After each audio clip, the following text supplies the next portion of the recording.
Every athlete deals with pain at some point. Now, the real question is, should you stop training when you do? Now, most athletes, they either push completely through the pain or they shut it down completely. But neither approach really is ideal. Now, what we're going to talk about today is whether you should just push through the pain, whether you need to modify a little bit, or maybe when shutting it down is appropriate. We can think of pain during your training as a green light, a yellow light, and a red light.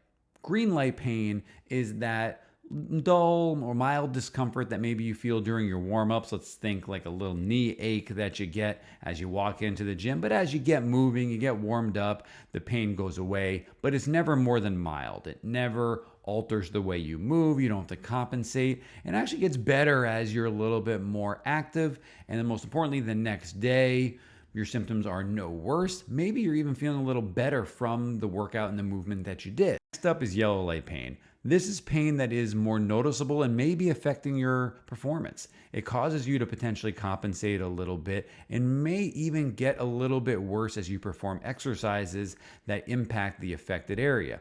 Now, when it comes to yellow light pain, this is when we have to modify things. This is when we have to maybe choose a different exercise if one exercise is bothering it. So let's say you get a sharp pain at a certain range of motion or portion of the motion during a squatting exercise.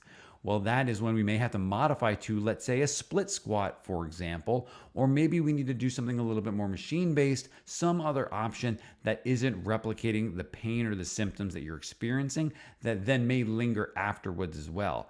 Maybe it isn't to that degree where you have to change the exercise completely, and perhaps you just have to do a little bit less weight.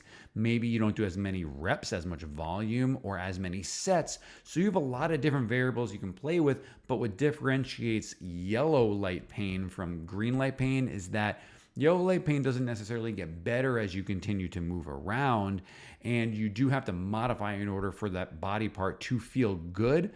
But the most important thing is whatever those modifications are, should not be making it worse, not only in the moment, but also afterwards. Finally, we have red light pain. Now, this is the pain that we hope to avoid.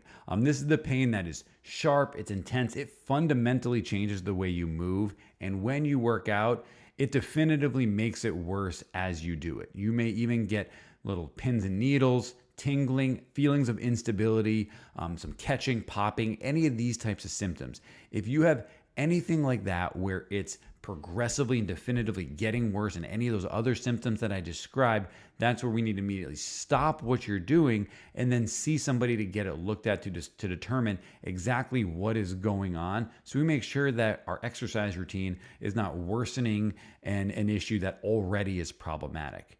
So whether you have green light, yellow light, red light pain, what we need to also do is do the 24-hour test, meaning the next day, how is everything feeling? We've been using the knee as an example. So if we're using the knee as an example, and let's say you had a yellow light pain, you modified the exercise, maybe chose a different exercise that wasn't presenting problems. Maybe you kept the exercise, but you did less reps or less sets or less weight, whatever the modification was. But then 24 hours later, the knee is feeling a little bit worse. The symptoms have not returned back to baseline or are not feeling better. Well, that's when we need to modify even further the next time we try to do that workout, maybe choose a different exercise, or better yet, maybe get somebody to take a peek at it to make sure we're staying out of harm's way. But no matter what light that pain is, green, yellow, or red, symptoms should return to baseline or better 24 hours later after that workout. If you are somebody and you're not quite sure if you have green light pain, yellow light pain, red light pain, or hey, I've got yellow light or red light pain, I need somebody to look at it, we would love to help you determine exactly what is going on, how you need to modify your training, how we can keep you out of harm's way, and hopefully get back to doing a lot of those things that you love to be doing.